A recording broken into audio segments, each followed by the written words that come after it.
बंदी छोड़ सतगुरु कबीर साहिब की जय हो।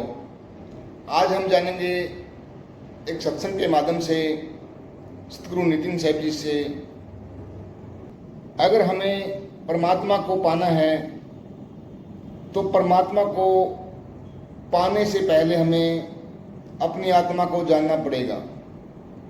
यानी कि अगर हम परमात्मा को जानना चाहते हैं तो उसको जानने से पहले हमें अपनी आत्मा को जानना पड़ेगा।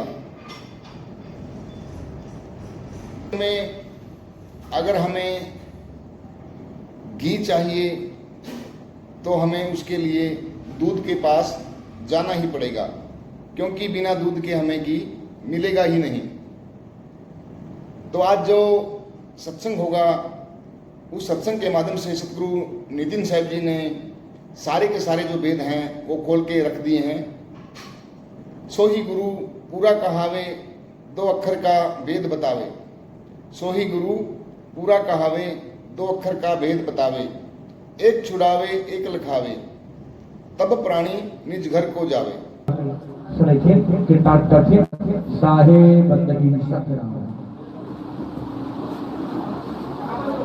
बंदगी सतनाम। तो आज नेपाल में जनकपुर में इस मूल ज्ञान का प्रचार होने जा रहा है। बहुत बड़े भाग हैं उन जीवों के जो इस ज्ञान को अपने पूरे जीवन काल में एक बार भी सुन पाते हैं, और उससे भी बड़े भाग होते हैं उन जीवों के जो इसको थोड़ा सा भी समझ पाते हैं। क्योंकि सुनना आसान है, आए बैठे घंटा दो घंटा सुन के चले गए, लेकिन इस ज्ञान को समझना ये बहुत मुश्किल है। जिस पर परमपिता परमात्मा की कृपा होती है, जिस पर मालिक की दया होती है, जिस पर मालिक की मोहर लगी होती है, केवल वही इस ज्ञान को समझ पाता है। बाकी कोई भी इस ज्ञान को नहीं समझ सकता। बड़े बड़े संत महात्मा, बड़े बड़े ऋषि मुनि नहीं समझ पाए, एक आम इंसान तो क्या समझ पाएगा। लेकिन जिसको ये समझ में आ गया, फिर उसे इस दुनिया का और कोई ज्ञान समझ में नहीं आता, फिर उसको और किसी ज्ञान में रस आ ही नहीं सकता। क्योंकि जन्मों जन्मों से जिस सत्य ज्ञान को वो पाने के लिए भटक रहा होता है, उसे वो चीज समझ में आ जाती है। सारे भ्रम, सारी भ्रांतियां खत्म हो जाती हैं, और मालिक का वो विवेकी हंस सत्य को प्राप्त करने के लिए तैयार हो जाता है। झूठ को त्याग देता है, सत्य को अपना लेता है। तो आज उसी मूल ज्ञान को अच्छे से समझना है, एक एक बात को अच्छे से विचार करना है, क्योंकि बार बार मौका नहीं मिलता। ये मौका बार बार नहीं मिलता कि आपको कोई समझाने वाला बार बार आके समझाएगा। एक ही बार में कैच कर लेना है सारा ज्ञान, ताकि ये जीवन सफल हो। ये आना जाना, जन्म मरण, ये दुख रोग, ये सब खत्म हो, और ये जीव सदा सदा के लिए अपने सत्य स्वरूप को प्राप्त कर पाए।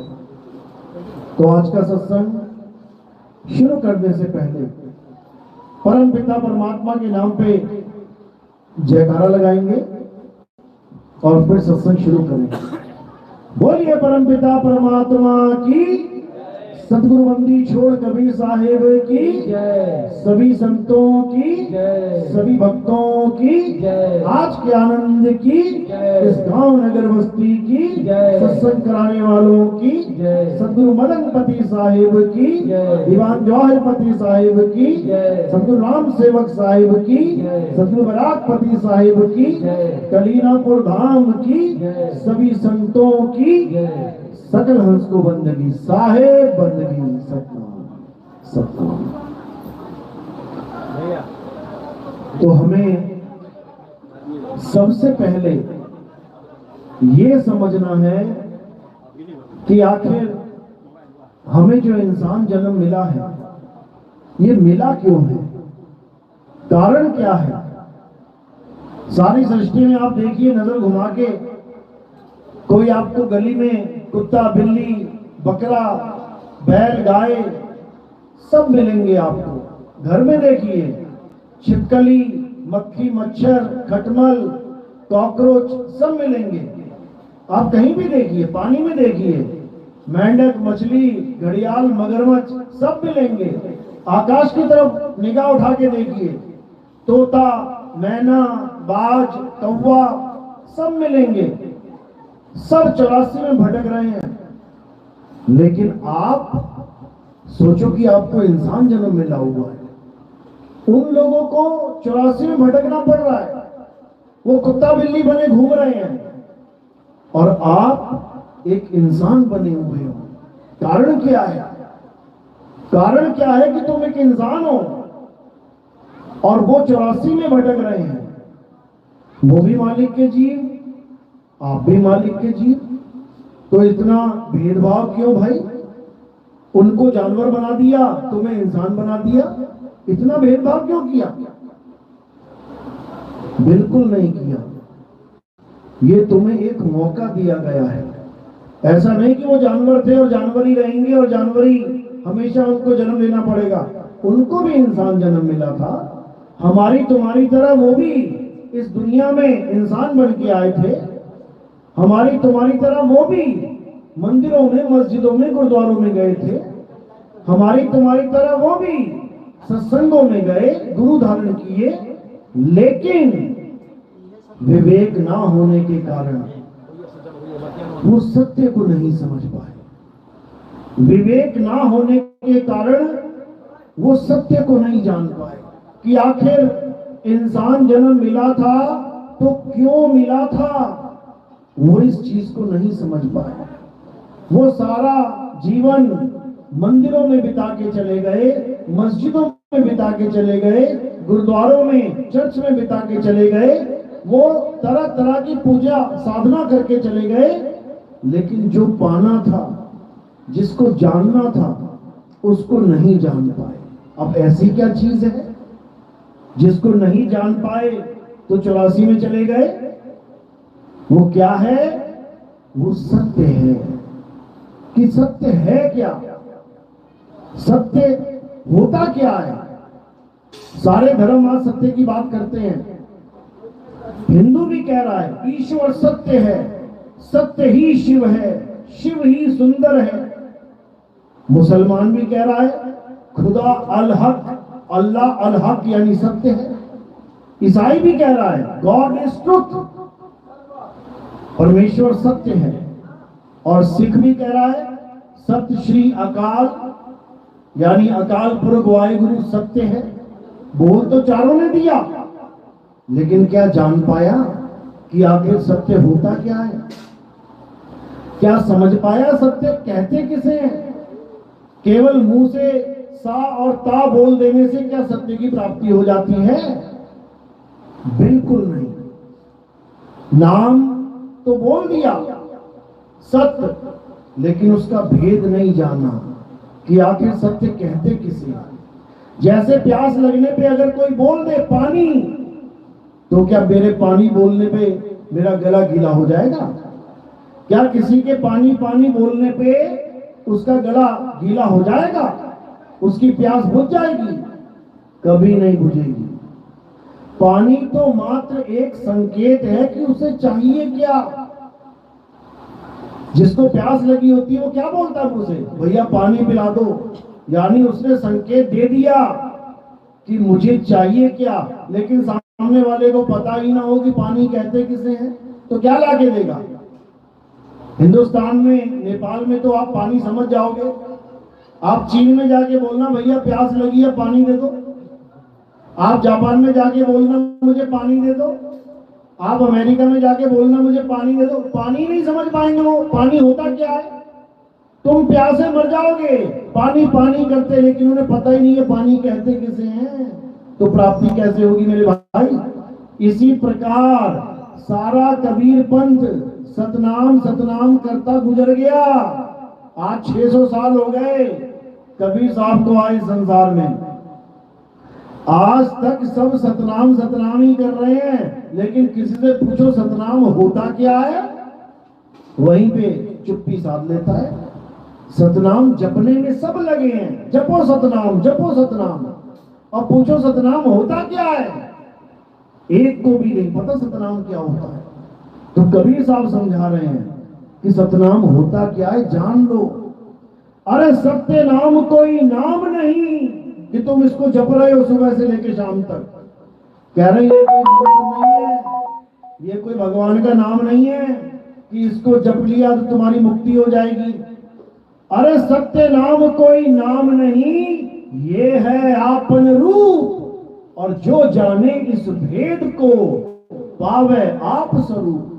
कहते सतनाम तुम्हारा स्वरूप है, सतनाम कोई नाम मंत्र नहीं है। समझ लो कि ब्राह्मणों ने राम राम जपवा दिया, मौलवियों ने अल्लाहु अल्लाहु जपवा दिया, सिखों ने वाहिगुरु वाहिगुरु जपवा दिया, और कबीरपंथियों ने सतनाम सतनाम जपवा दिया। फिर फर्क क्या रहा? वो भी जपते रहे, तुम भी जपते रहे। तो साहिब ने समझाया, अरे नाम है जप में, नाम है तप में, और ना एकांत निवास में। मोह को कहां ढूंढे रे बंदे, मैं तो तेरे पास में। 600 साल हो गए भजन गाते हुए, लेकिन एक भी ऐसा गुरु नहीं जो नाम छुड़वा दे। जपाने में लगे हैं सारे। तो सतगुरु का लक्षण क्या है? जो नाम छुड़वा दे वो है सतगुरु, और जो नाम जपवा दे उसे गुरुआ कहते हैं। गुरुआ तो कहते हैं गुरुआ तो घर घर फिरे, और कौड़ी केर 50, अपने रूप की खबर नहीं, और शिष्य करण की आस। कहते हैं अपने रूप की खबर नहीं, यानी सतनाम का भेद नहीं पता उसे, और शिष्य करने की आस में लगा हुआ है कि सारी दुनिया मेरी चेले बन जाओ। माया की दौड़ है, केवल माया की वजह से।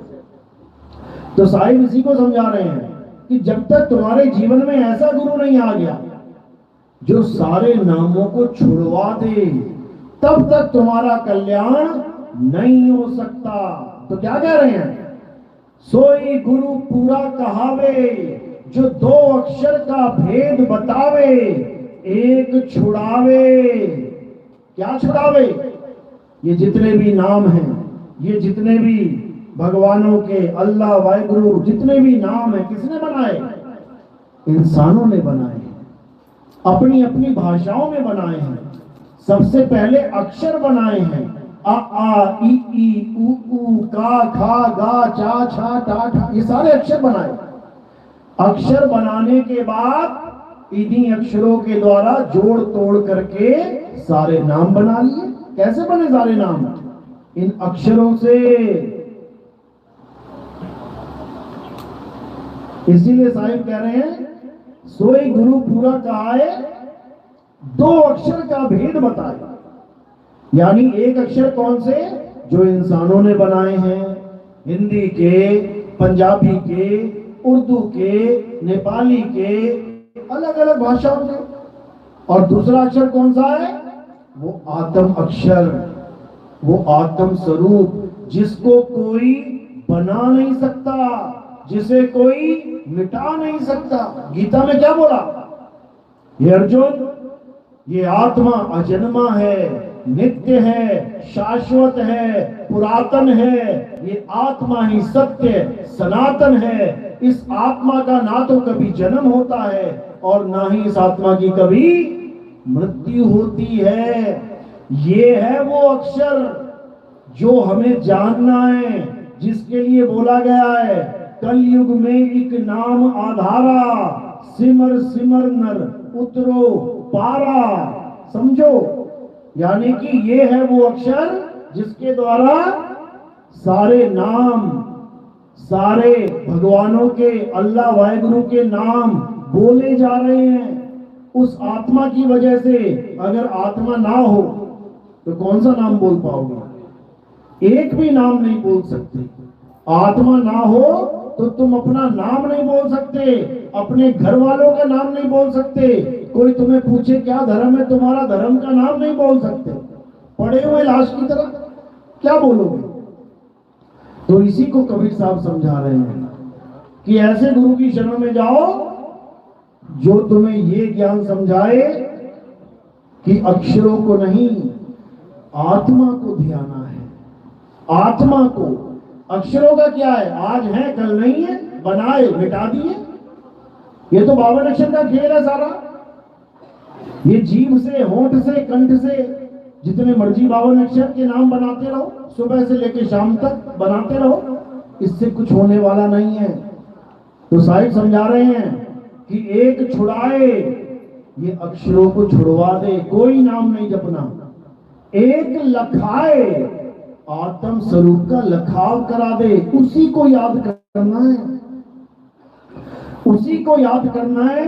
गीता में उसी की महिमा गाई गई है। स्वयं भगवान श्री कृष्ण गीता में आत्मा की जय जयकार कर रहे हैं।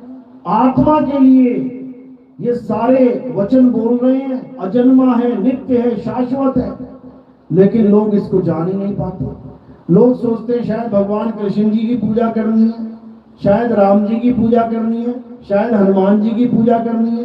ये कभी नहीं सोच पाते कि आत्म देव की पूजा करनी है। जिस आत्मा की वजह से आप और हम चल रहे हैं, जिस आत्मा की वजह से राम जी, श्याम जी, हनुमान जी चल रहे हैं, जिस आत्मा की वजह से हिंदू, मुस्लिम, सिख, ईसाई सब चल फिर रहे हैं, खा रहे हैं, पी रहे हैं, उस आत्मा को जानना है जो सब में विराजमान है।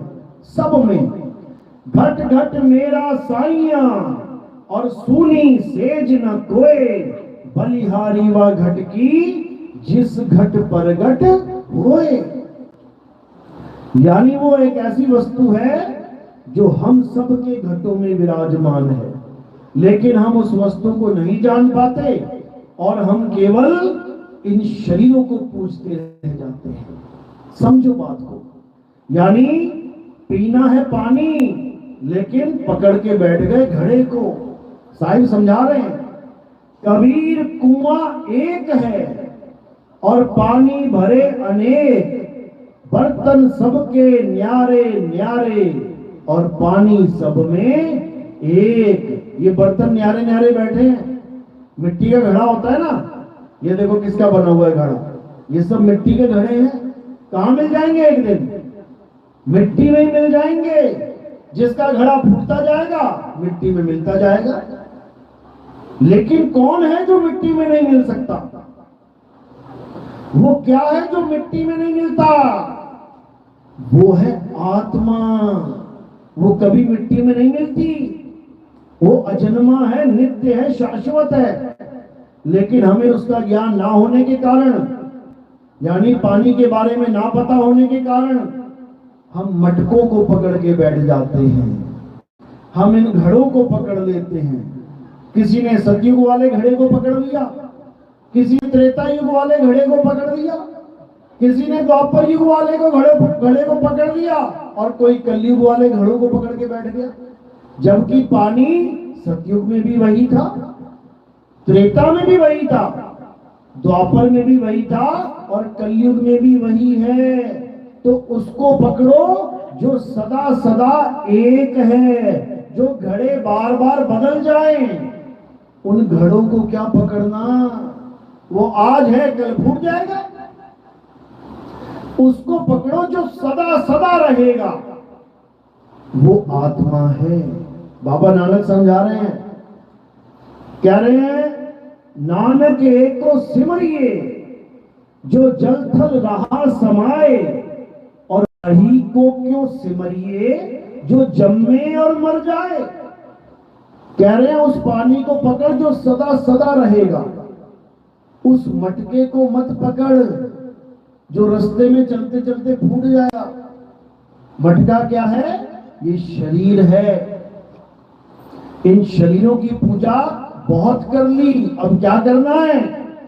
अब अपनी आत्मा को जानना है। अध्याय 3 17वां श्लोक क्या कह रहे हैं कृष्ण जी? गीता में अच्छे से समझो। हे अर्जुन, जो अपनी आत्मा में रमण करते हैं, जो अपनी आत्मा में तृप्त हैं, जो अपनी आत्मा में संतुष्ट हैं, उनके लिए कोई धार्मिक कर्म कर्तव्य लागू ही नहीं होता।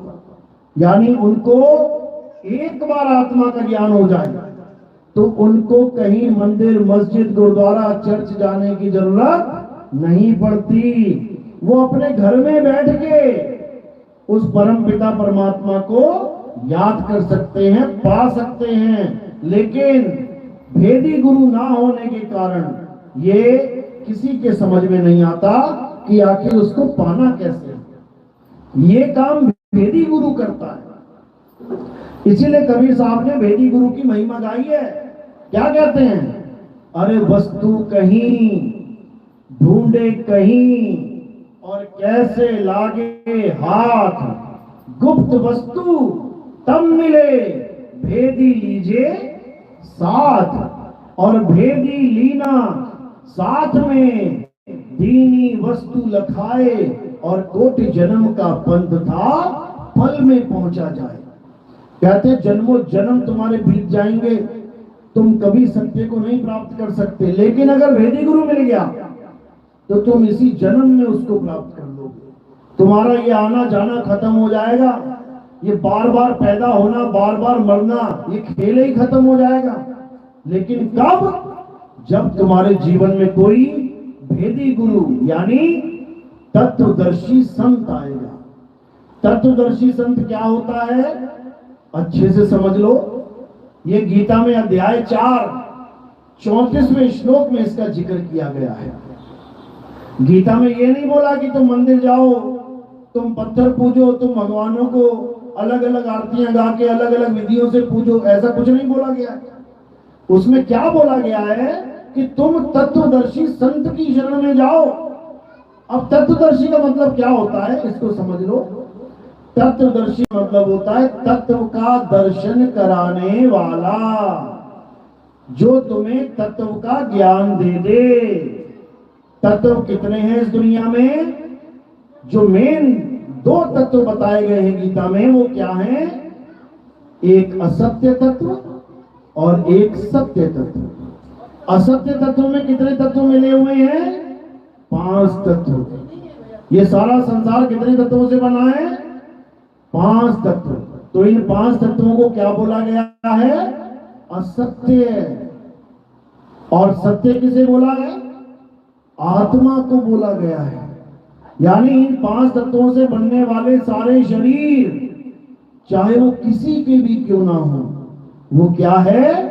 असत्य है। कारण क्या है? क्योंकि असत्य के 3 गुण बताए हैं गीता में। असत्य का पहला गुण क्या है? ये जन्मता और मर जाता है। सबके शरीर पैदा हुए हैं और एक दिन खत्म हो जाएंगे। तो ये शरीर सत्य है कि असत्य? असत्य है। दूसरा गुण क्या है? ये पल पल बदलता रहता है। देखो जब पैदा हुए थे कितने थे? कितने बड़े थे? आज देखो कितने बड़े हो गए। जब पैदा हुए थे तब शक्ल देखना अपनी कैसी थी, आज देखो कैसी हो गई। यानी पल पल ये शरीर, ये शक्लें बदल रही हैं, इसलिए ये असत्य है। तीसरा गुण क्या है? ये सदा एक सा नहीं रहता, ये बदल जाता है। अब कोई कहेगा कि एक मेज पड़ी है, ये तो बदल नहीं रही, वैसी की वैसी है। या ये पंखा रखा है यहाँ पे, ये तो नहीं बदल रहा है, वैसा का वैसा ही है। ये हमें लग रहा है कि वैसा का वैसा ही है, ये भी पल पल बदल रहा है। तुम्हारे घर में जो मेज है, तुम्हारे घर में बेड है, देखने में तुम्हें रोज लगेगा हाँ वैसा ही है जैसा कल था, वैसा ही है जैसा कल था। लेकिन देखते देखते देखते वो कब पुराना हो जाएगा, कब उसका रंग उतर जाएगा, कब उसमें दीमक लग जाएगी, कब वो खराब होने लग जाएगा, कब वो गलने लग जाएगा, तुम खुद ही देख लेना। यानी वो एक जगह पड़ा हुआ भी, एक जैसा दिखता हुआ भी सदा एक सा नहीं रह, इसलिए वो असत्य है। तो सत्य क्या है? हे अर्जुन, इस दुनिया में सत्य केवल एक है, और वो क्या है? आत्मा ही सत्य है। आत्मा का ना तो कभी जन्म होता है ना ही कभी मृत्यु होती है। यानी बदलने का तो मतलब ही नहीं है, आने जाने का मतलब ही नहीं है। वो सदा एक सा है, एक रस है, एक रूप है। उसी एक रूप को जानना हमारे जीवन का परम लक्ष्य है। उसी आत्मा को जानना परमात्मा को जानना कहलाता है। बोला भी गया है, आत्मा सो परमात्मा। लेकिन कौन जान रहा है इसको? कोई भी नहीं समझ रहा इस बात को। सबके सब अपना जीवन कहां बिता रहे हैं? पत्थरों की पूजा करने में, नदियों की पूजा करने में, पहाड़ों की पूजा करने में, पेड़ों की पूजा करने में, जानवरों की पूजा करने में। क्यों? क्योंकि उनको पता ही नहीं है करना क्या है। इसलिए जैसा उनका मन करता है वैसी पूजा करने लग जाते हैं। लेकिन गीता में यही समझाया है कि हे अर्जुन, अज्ञानतावश ये जीव पूजा तो करना चाहता है, मालिक की बंदगी करना तो चाहता है, लेकिन इसको असली विधि ना पता होने के कारण ये अज्ञानतावश गलत विधि के द्वारा भक्ति करता रहता है और इसको मुक्ति की जगह बंधन प्राप्त हो जाता है। दिक्कत ये है, यानी जिसे पता ही ना हो कि दूध में से घी कैसे निकालते हैं, उसके आगे तुम दूध रख दो, अब उसको बोलो निकाल इसमें से घी, अब वो क्या करेगा? कुछ ना कुछ तो जुगाड़ लगाएगा, कुछ ना कुछ तो करेगा। कभी गर्म कर देगा, ठंडा कर देगा, कभी कुछ डाल देगा, कभी कुछ डाल देगा, हल्दी डाल देगा, चीनी डाल देगा, कुछ ना कुछ तो करेगा वो।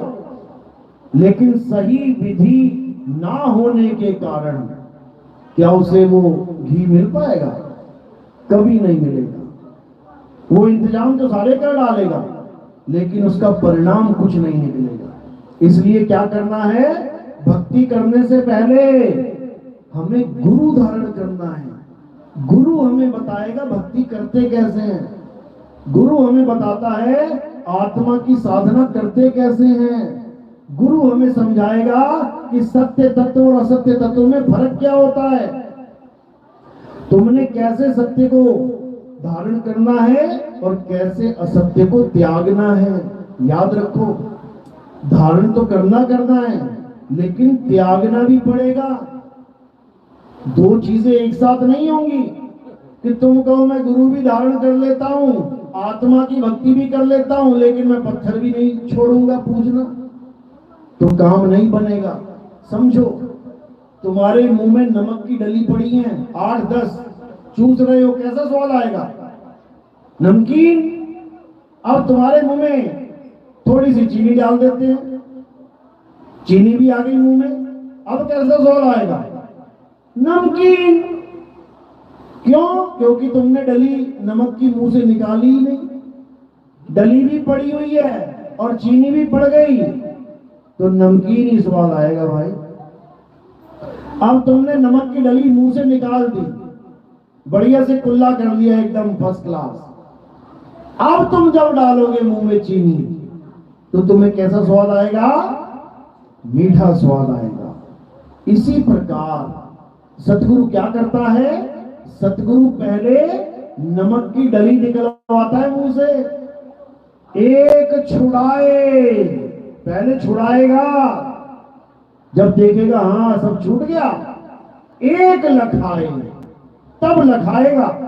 अब पता लगा चेला 6 महीना हो गया अभी तक नमक की डली मुंह में लेके बैठा है, तो भैया ऐसे बात नहीं बनेगी। इसलिए मूल ज्ञान की दीक्षा बहुत बाद में दी जाती है, पहले शुरुआत करवा दी जाती है कि चलो ठीक है शुरुआत कर, अगर टिक गया तो अगली दीक्षा हो जाएगी, नहीं टिका तो वैसे भी 84 में जा ही रहा था, फिर चला जाएगा, कोई बड़ी बात नहीं है। तो इसीलिए कबीर साहब ने बिल्कुल स्पष्ट समझा दिया कि सतगुरु ऐसा चाहिए जैसा सूप सुहाए और सार सार तो गही रहे, थोथा दे उड़ाए। अब इन लोगों से बस इतना पूछ लो, थोथा है क्या? अब गुरुओं से बस ये पूछना है तुमने कि गुरुजी थोथा होता क्या है। उड़ाएंगे तो बाद में, उड़ाएंगे तो बाद में, पहले हमें ये बता दो थोथा कहते किसे हैं। बता नहीं पाएगा कोई, कारण क्योंकि थोथे का पता ही नहीं है कि थोथा क्या है। थोथे को ही सत्य मान के बैठे हैं। तो कबीर साहब समझा रहे हैं थोथा क्या है, एक ही भजन में बताते हैं वो सारा थोथा। कहते हैं मोको कहां ढूंढे रे बंदे, मैं तो तेरे पास में, ना मंदिर में ना मस्जिद में ना काबे कैलाश में, ना मैं जप में ना मैं तप में ना एकांत निवास में। बिल्कुल क्लियर कर रहे हैं साहब कि जहां पर मैं ना कर रहा हूं वहां जाने की जरूरत नहीं है। ठीक है पहले जाते थे, अच्छी बात है, क्योंकि कुछ नहीं से कुछ वाला, लेकिन अब समझ में आ गई बात, तो अब सत्य को धारण करना है। तो कह रहे नहीं प्राण में, नहीं पिंड में, ना ब्रह्मांड आकाश में, ना मैं त्रिकुटी भंवर गुफा में, नहीं श्वासों की श्वास में। कह रहे खोजी होए तुरंत मिल जाऊं, एक पल की तलाश में। और कहत कबीर सुनो भाई साधो, मैं तो हूं विश्वास में। कहते जब गुरु मिल गया, भेद समझा दिया, अब क्या करना है, अब विश्वास करना है। अंधविश्वास नहीं करना कि कोई कहे मैं भी विश्वास करता हूं भगवान पे। अच्छा किसकी पूजा करता है, मैं पत्थर की पूजा करता हूं पूरे विश्वास से। ये विश्वास नहीं है, अंधविश्वास है। कारण क्या है, कारण ये है कि जो पत्थर की मूर्ति अपने ही मंदिर के गल्ले की रक्षा नहीं कर सकती। देखो अखबारों में मंदिर का गल्ला तोड़ दिया चोरों ने, पैसा चोरी करके ले गए, भगवान सामने आशीर्वाद देते रह गए। जो अपने गल्ले की रक्षा नहीं कर सकता, क्या वो तुम्हारे घर की रक्षा कर सकता है? तुम्हारे सबके घरों में मंदिर बना होगा, रोज पूजा करते हो, लेकिन जब घर से बाहर निकलते हो तो क्या करके निकलते हो? भगवान जी से ये कह के निकलते हो, अच्छा भगवान जी मैं जा रहा हूं मेरे घर की रक्षा करना, ये कह के निकलते हो, या फिर ताला लगा के निकलते हो? सब अपने घर में ताला लगा के निकलते हैं ना, जब खाली करते हैं घर, जब कोई नहीं होता घर में तो कौन होता है वहां पे रक्षा करने के लिए? ताला होता है लोहे का। घर में भगवान है, लेकिन फिर भी किसी को विश्वास नहीं है कि भगवान मेरे घर की रक्षा करेगा। विश्वास किस पे है? वो 50 रुपये के लोहे के ताले पर, उस ताले पे विश्वास है कि ये मेरे घर की रक्षा करेगा, जब मैं वापस जाऊंगा ताला लगा मिलेगा।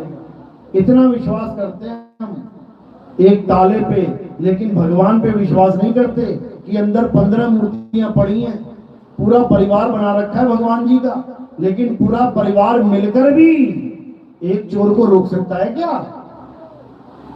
सारा माल उठा के ले जाएगा वो। तो इसको अंधविश्वास कहते हैं। तुम एक घर के मेंबर को रहने दो, तुम्हारे 5 बच्चे हैं, सबसे छोटा वाला बच्चा 15 साल का है, तुम 15 साल वाले बच्चे को घर में रहने दो, अकेला रहेगा वो, ताला लगाने की जरूरत है क्या? ताला लगाने की जरूरत है? यानी तुम्हें 15 साल के बच्चे पे भगवान से ज्यादा विश्वास है? भगवान से ज्यादा विश्वास 15 साल के बच्चे पे कर लोगे? घर में बैठा है तो ताला लगा के नहीं जाओगे, और घर में कोई ना हो, केवल भगवान जी हो, ताला लगा के जाओगे। समझो बात को। इसका मतलब क्या है कि तुम्हें किस पे भरोसा है? तुम्हें आत्मा पे भरोसा है। उस 15 साल के बच्चे में आत्मा है कि नहीं है? इसलिए भरोसा है।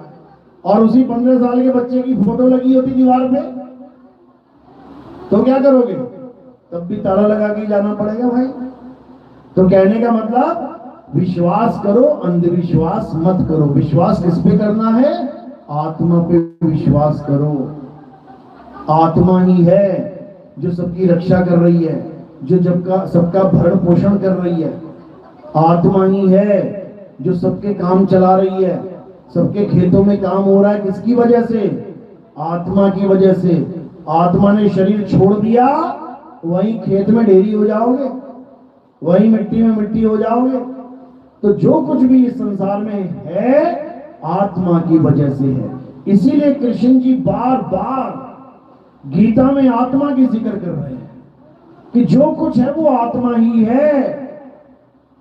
इसीलिए बार बार तत्वदर्शी संत का जिक्र कर रहे हैं कि संत के पास जाओगे तुम्हें आत्मा का ज्ञान समझा देंगे, उसके बाद तुम कभी शरीरों के चक्कर में नहीं पड़ोगे, उसके बाद तुम ऐसे भगवान के चक्कर में नहीं पड़ोगे जो आता और जाता है।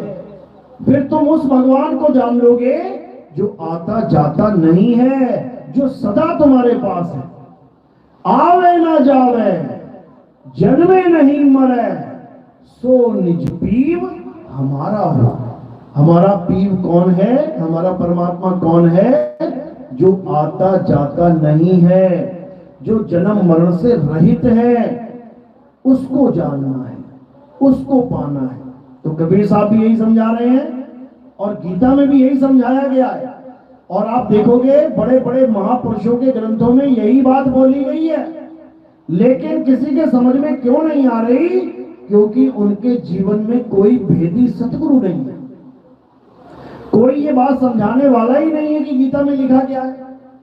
गीता पढ़ा के कृष्ण जी की पूजा कराने वाले तो बहुत हैं, लेकिन गीता पढ़ा के कृष्ण जी की पूजा छुड़ाने वाला कोई नहीं है। यानी शरीर की पूजा छुड़ा के आत्मा की पूजा में लगाना है जीव को, तब उसका कल्याण होगा। इसीलिए कृष्ण जी बार बार कह रहे हैं, हे अर्जुन, जो अपनी आत्मा में रमण करता है। आत्मा में कैसे रमण करेंगे भाई?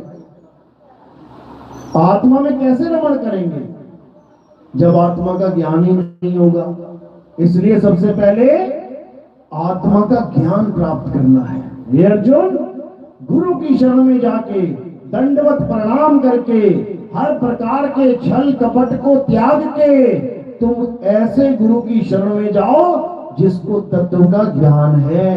वो तुम्हें ऐसा ज्ञान देगा जिसको एक बार प्राप्त करने के बाद तुम कभी अज्ञान को प्राप्त नहीं कर पाओगे। बिल्कुल क्लियर बता रखा है, लेकिन किसी के समझ में नहीं आ रहा। सब वही पुरानी रीति रिवाजों में लगे पड़े हैं।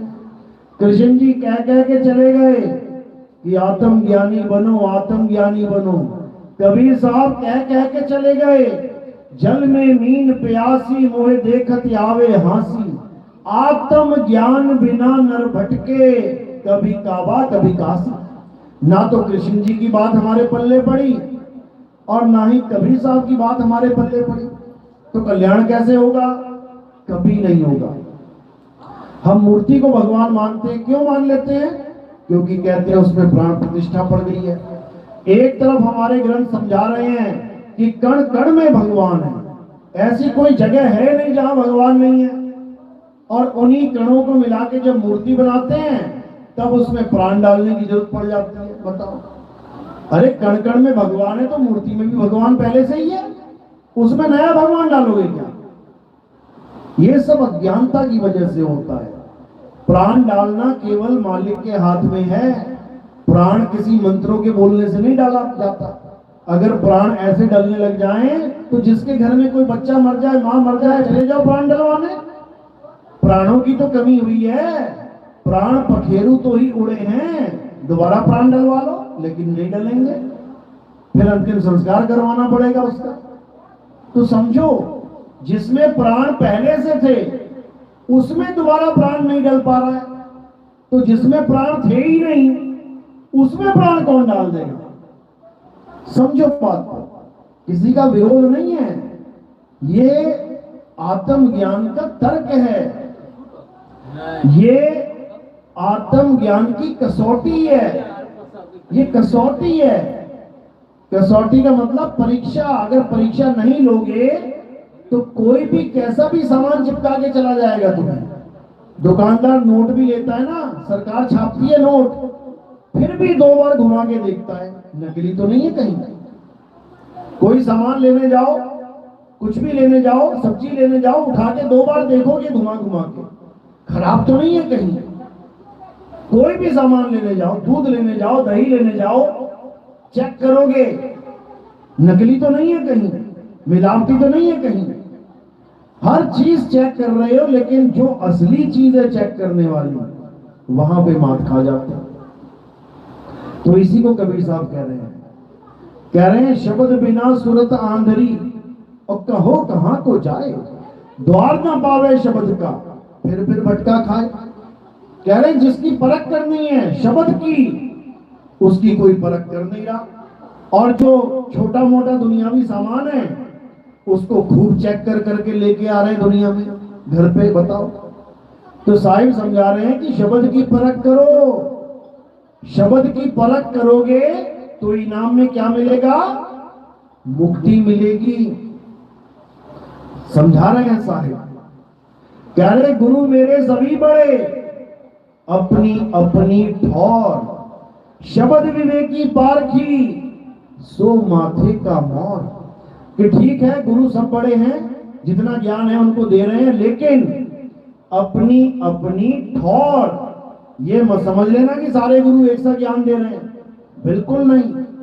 कोई तुम्हें आंगनबाड़ी में पढ़ाने वाला गुरु मिला, कोई तुम्हें पहली क्लास का गुरु मिला, कोई 5वीं का मिला, कोई 10वीं का मिला, कोई 12वीं का मिला। सबकी पढ़ाई एक जैसी नहीं है भाई। कोई इतना पढ़ा रहा है, कोई इतना, कोई इतना। तो कह रहे गुरु मेरे सभी बड़े, अपनी अपनी ठौर, शब्द विवेकी पारखी, जो तुम्हें शब्द की परख करना सिखा दे, शब्द का विवेक करना सिखा दे, सो माथे का मोर।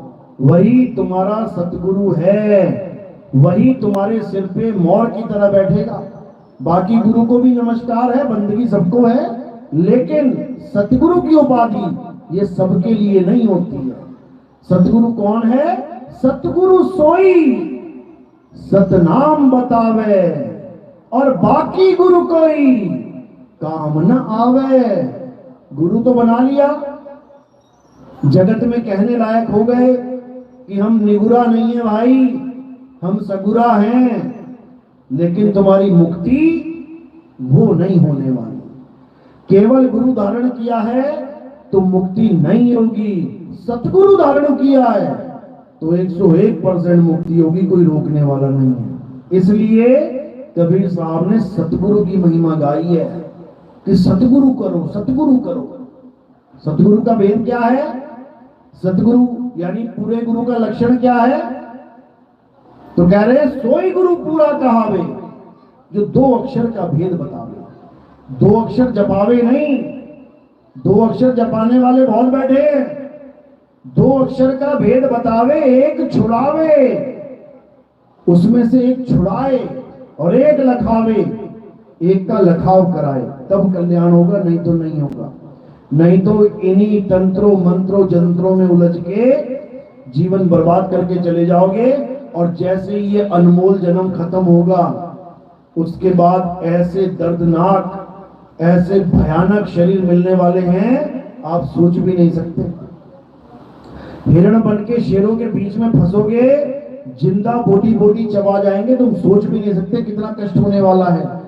अभी नहीं समझ में आ रहा है, क्यों? अभी तो बढ़िया पैंट कमीज पहन के बैठे हैं। उसके बाद जितने भी जन्म मिलेंगे ना, एक भी कपड़ा अंग पे नहीं होगा, नंगे घूम रहे होगे गलियों में, नंगे घूम रहे होगे जंगलों में। दिखा दो इंसान के अलावा किसी और को कपड़ा मिला हो संसार में, अगर किसी को पहनाया है इंसान ने पहनाया है, नहीं तो दिखा दो कौन सा जानवर पैंट कमीज पहन के घूम रहा है। हालत खराब हो जाएगी। ये आखिरी मौका है, समझ लो। और इंसान जन्म है कितना? 70 साल एवरेज है। 70 साल में एवरेज मान लो कि निकल ही जाना है यहां से। कोई होगा जो 80-90 जिएगा, नहीं तो देख लो अपने रिश्तेदारों में, अपने आस पड़ोस में कितनी उम्र में निकल गए लोग। 70 तो मैंने ज्यादा बता दिया है। आजकल तो हार्ट अटैक 36 साल के, 25 साल के, 18 साल के बच्चों को हो रहे हैं। 70 तो मैंने बहुत दूर बता दिया। तो जो एवरेज बताया है 70 साल, उसमें से अपनी उम्रें माइनस कर लो। 60 साल वाला बस 10 साल का और खेल है उसका, 65 साल वाला 5 साल का और खेल उसका, 59-60 वाला तो समझ लो बस कबर में टांगे लटकी हैं, कभी भी निकल सकता है। इससे पहले कि ये जन्म खत्म हो जाए, अपना लक्ष्य प्राप्त कर लो। क्या लक्ष्य है? किसी भगवान की पूजा, किसी मंत्र साधना, जंत्र साधना लक्ष्य नहीं है हमारा। हमारा लक्ष्य है आत्म ज्ञान प्राप्त करना, और वो लक्ष्य अभी पूरा करने का समय है। बिना लक्ष्य पूरा करे चले गए तो कोई पूछने वाला नहीं है कि बाबा जी क्या हाल है। जलाने वाले सब मिल जाएंगे, उसी वक्त उठा के रख देंगे आग के ऊपर, चिता के ऊपर। उसके बाद जन्मों जन्म ऐसे ऐसे जन्मों में जाना पड़ेगा कि तुम सोच भी नहीं सकते, समझ लो। और ये कष्ट सबको भोगना पड़ेगा। ऐसा नहीं है कि तुम कोई बहुत बड़े आदमी हो इसलिए तुम यहाँ बैठे और वो कुत्ता बिल्ली बकरा बहुत बेकार आदमी था वहां चला गया। सबका नंबर लगता है, सबको इंसान बनना पड़ता है, फिर सबको 84 में जाना पड़ता है। याद रखो, 84 से निकल के इंसान जन्म में आए हो और इंसान जन्म से 84 में जाओगे। तो कह रहे 184 भटक के, अरे पौपे अटके आए, अब की पासा ना पड़ा, तो फिर 84 जाए। इसलिए 84 में जाने से पहले अच्छे से समझ लो कि करना क्या है। आत्मा को प्राप्त करना है। आत्मा के अलावा किसी की तरफ तुम्हारी श्रद्धा नहीं होनी चाहिए, क्योंकि दो ही तत्व हैं, एक सत्य और एक असत्य। असत्य क्या है? ये सारा संसार असत्य है। संसार में दिखने वाली हर चीज असत्य है, और सत्य क्या है? आत्मा ही सत्य है। तो आत्मा के अलावा तुमने किसी और का ध्यान धर दिया तो समझ लो कि तुमने असत्य को धारण कर लिया। इसलिए केवल और केवल आत्म ज्ञान को प्राप्त करो। विराम देते हैं और मालिक से अरदास करते हैं कि आज पहला सत्संग इस गांव में हुआ है। अरदास करते हैं कि ये गांव में बहुत से जीव जागे, बहुत से जीवों को ये मालिक का मूल ज्ञान समझ में आए। इसी अरदास के साथ वाणी को विराम देते हैं और अब आरती का समय है। हमारे यहाँ आरती किसकी होती है समझ लो। हमारे यहाँ किसी भी जड़ मूर्ति की, फोटो की, कैलेंडर की आरती नहीं होती है। हमारे यहाँ किसकी आरती होती है? हमारे यहाँ आत्मदेव की आरती होती है, हमारे यहाँ आत्मा की आरती होती है, हमारे यहाँ जीवित गुरु की आरती होती है। गुरु के शरीर में जो आत्मा विराजमान है और जो ज्ञान दे रही है, उस आत्मा की आरती होती है। गलती से भी कोई इसको शरीर की आरती ना समझे। शरीर तो एक माध्यम है, आत्मा ही सबको जगाने वाला है। तो इसलिए अब आरती होगी, तो आरती कैसे करनी है समझ लो। एक एक करके आएंगे, थोड़े से फूल उठा के मेरे सिर के ऊपर रखेंगे। सिर के ऊपर क्यों रखे? क्योंकि पैर से लेके सिर की चोटी तक ये क्या दिख रहा है? नाशवान शरीर। तो हमने फूल कहां चढ़ाए? नाशवान शरीर से परे। तो ये कहां चले गए? ये आत्मदेव को समर्पित हो जाते हैं, ये गुरु को समर्पित हो जाते हैं। तो ऐसे ही आरती करनी है। कोई प्रचार प्रसार में योगदान करना चाहेगा तो उसका स्थान कहाँ है? उसका स्थान संतों के चरणों में है। यानी फूलों को सबसे ऊपर और सेवा को सबसे नीचे रखना है। तो इसी वाणी के साथ मैं अब विराम देता हूं और अब आरती होगी। आरती गाएंगे और एक एक करके पहले खड़े हो जाएंगे सारे। आरती में सबने खड़े हो जाना है और जो भी आना चाहता है आरती में वो आएगा और आरती करके नीचे चल जाएगा। साहेब की सतनाम और करीब बैठा जा। किनको इस सुनलिए तो संख्या है कि कोनो हम प्रश्न पूछी जे हमरा संख्या है ये चीज केना है, किनको लागल है तो मैं के लेके जाओ। हरिहर भैया जा रहा है।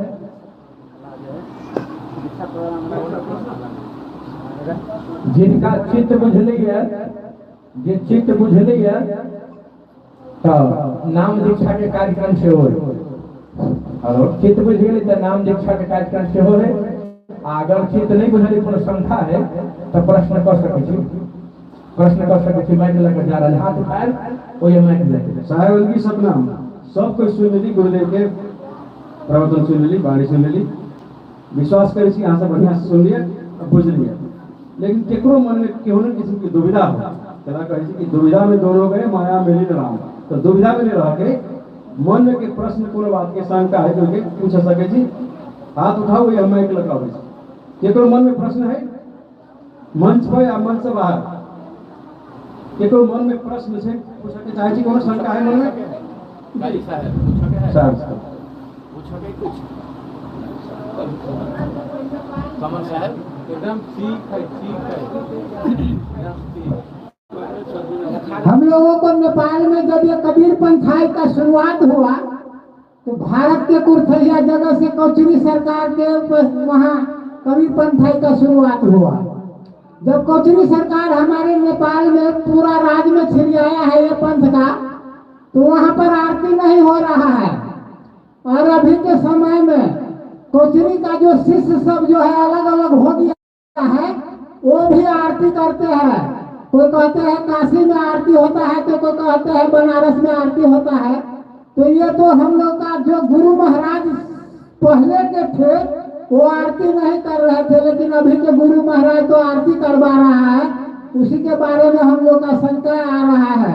तो हम लोग तो ये कहना चाहेंगे कि हम कोचरी सरकार के शिष्य हैं, हम लोग आरती नहीं करते हैं और कभी नहीं कराएंगे या नहीं करेंगे।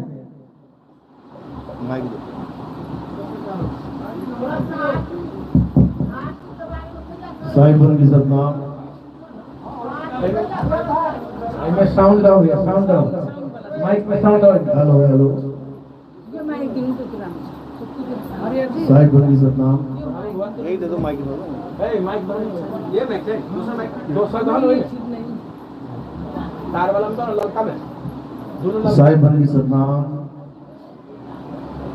पहले तो ये समझ लो कि आपको किसी भी गुरुजी से ज्ञान मिला है, अच्छी बात है।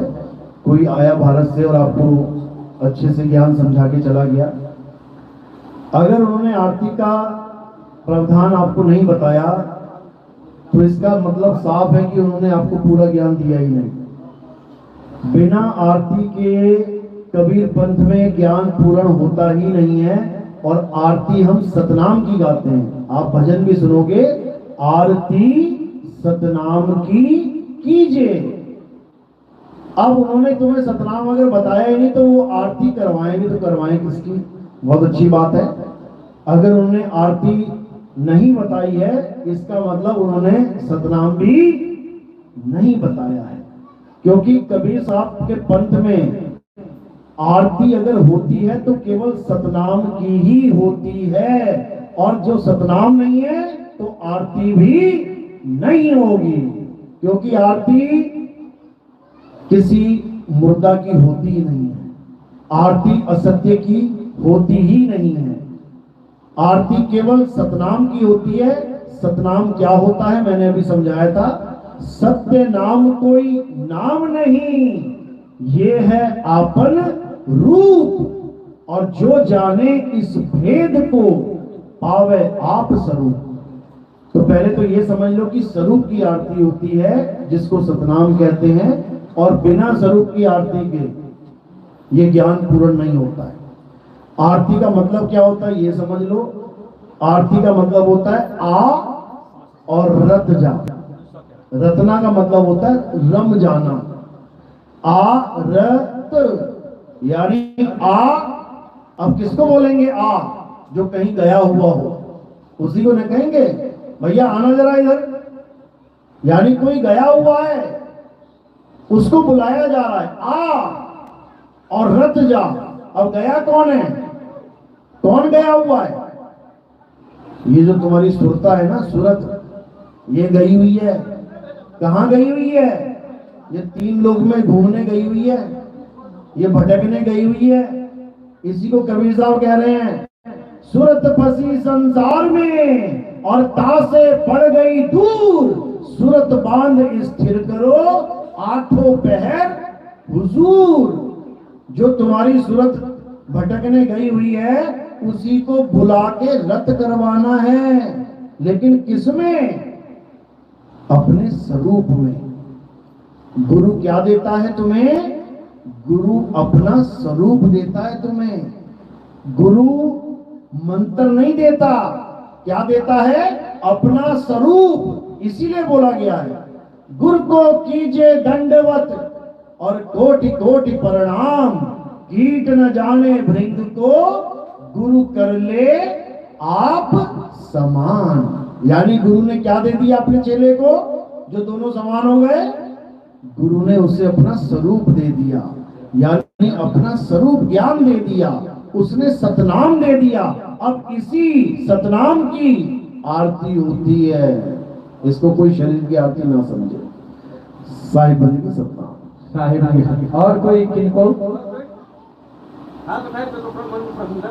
कोनो विषय में हुए? कोई बात नहीं, आरती की बात पूछ ले। आरती ले आरती।